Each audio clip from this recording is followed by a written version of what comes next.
Shalom. Senang sekali Bapak Ibu saya bisa menyapa saudara-saudara dengan kebenaran firman Tuhan. Dan saya berharap ini memberkati saudara-saudara, memberikan kekuatan dalam menjalani kehidupan beriman seperti yang dikehendaki oleh Tuhan Yesus bagi kita orang percaya.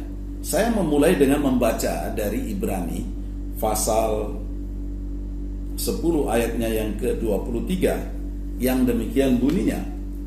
Marilah kita teguh berpegang pada pengakuan tentang pengharapan kita, sebab Ia yang menjanjikannya setia. Saudara, kita orang yang percaya kepada Yesus Kristus adalah orang yang berpengharapan. Itu yang tidak ada pada dunia. Dunia ini sama sekali tidak memiliki pengharapan. Tapi bagi orang percaya masa depan sungguh ada dan pengharapan kita tidak akan hilang. Pengharapan itu bukanlah upaya manusia mendapatkannya. Tetapi ini merupakan anugerah Allah yang disediakan oleh Allah bagi orang percaya. Jalan masuknya adalah iman kepada Yesus Kristus. Dan iman kepada Yesus Kristus yang merupakan anugerah Allah itu, yang memberikan kepada kita keselamatan kekal, adalah iman yang menolong kita juga dalam perjalanan hidup di dunia ini yang penuh dengan perjuangan. Karena Tuhan menempatkan kita di tengah-tengah dunia ini, kita harus berjuang. Bahkan perjuangan kita adalah melawan pemerintah-pemerintah, penguasa-penguasa kerajaan angkasa. Artinya kita sebutnya berjuang melawan tipu muslihat iblis. Karena iblis bermaksud supaya kita tidak hidup menurut prinsip-prinsip kekristenan, supaya kita gagal mengimplementasikan nilai-nilai pengharapan di dalam realita hidup kita, baik secara pribadi, di dalam keluarga kita, maupun di dalam persekutuan gereja lokal dan dalam relasi dengan manusia pada umumnya dimanapun kita berkarya. Saudara-saudara yang kekasih di dalam Tuhan Yesus Kristus, hari ini ketika dunia diperhadapkan dengan pandemi COVID-19 yang sudah luar biasa menyebar di seluruh dunia, tak terkecuali di Indonesia, ini telah menyebabkan berbagai macam kepanikan, kecemasan, ketakutan, kekhawatiran. Saya nggak tahu apakah saudara-saudara juga masuk di dalam bilangan orang-orang yang khawatir. Saya berharap tidak. Tapi kalau kita mulai khawatir, mulai takut, kita ingin ditolong oleh Tuhan. Yaitu supaya kita mengingat pengharapan yang kita miliki di dalam Kristus. Dunia yang kita huni ini adalah cuma sementara. Dan ini bukan tempat tinggal kita selamanya. Namun di dunia ini kita harus berjuang.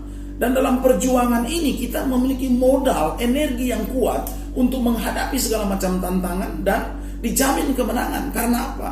Karena kita sudah diberikan pengharapan oleh Tuhan. Dan pengharapan itu sesuatu yang pasti.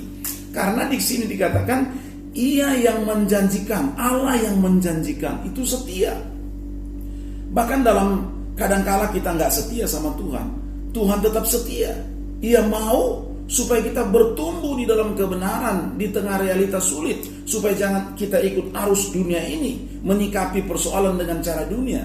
Tapi kita harus menyikapi persoalan apapun, masalah apapun, tanggung jawab kita dengan prinsip firman Allah.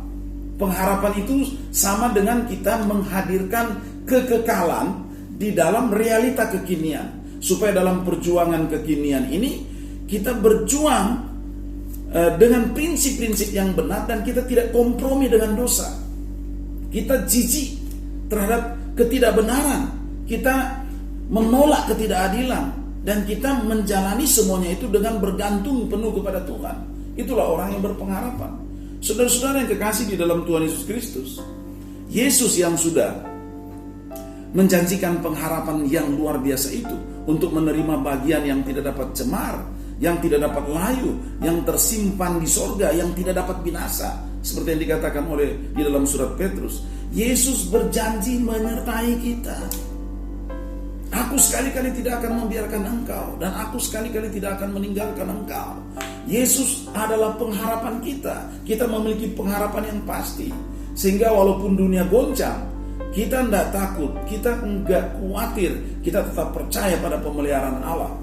Bukankah Allah yang kita sembah itu di dalam Yesus bukan cuma menyelamatkan kita, tapi Dia menyertai kita secara sempurna. Dan Allah itu tidak berkurang kuasanya. Dia yang menciptakan langit dan bumi, Dia yang pelihara, Dia yang topang sampai hari ini. Dan Dia yang berjanji akan menjemput kita. Dan saudara-saudara yang kekasih di dalam Tuhan Yesus Kristus, biarlah kita saling menguatkan di antara kita, dalam keluarga kita, di sesama anggota jemaat kita, rekan-rekan kita, untuk benar-benar mengimplementasikan kehidupan yang terus bergantung sama Tuhan. Saudara-saudara yang saya kasih dalam Tuhan, saya berharap Anda atau kita semua semakin kokoh dalam Tuhan. Saya berharap melalui renungan ini, dengan waktu yang sangat terbatas ini, saudara-saudara diberkati. Dan saya berharap kekristenan kita justru akan terus diimplementasikan dalam kondisi-kondisi seperti ini. Jangan kita mengkompromikan kekristenan dengan nilai-nilai dunia ini, tetapi kita harus tetap berjuang menjalani kehidupan kekristenan dengan mengandalkan Tuhan, dengan menghormati Tuhan, hidup takut akan Tuhan, dan kita menjadi berkat bagi sesama.